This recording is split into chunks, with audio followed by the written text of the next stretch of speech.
bayarin na very normal, Moonchild. Note to self to, as a Cancer myself, marami tayong pinagdadaanan ngayon pagdating sa money. Pero, manifestation, unang-una na, maniwala kayo na merong ganda.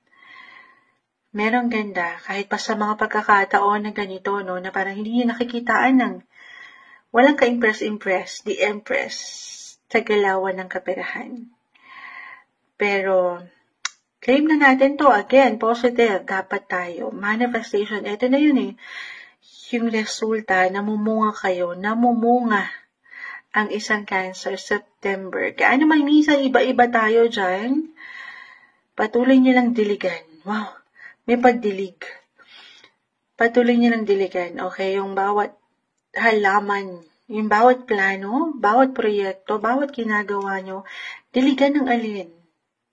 Pagmamahal. The Lovers ay narito. Eyes on the prize, yes. Panghawakan nyo na, tanggapin nyo na. Manifestation, the Page of Pentacles. At the same time, huwag kayong mainip. Huwag daw tayong mainip. Huwag magmadali. Kasi it's a process. It's a process. Note to self. Wala namang overnight success ay magical na agad. With the Magician, na kompleto Ricardo na lahat ang ulam. Ano daw? Ricardo sa may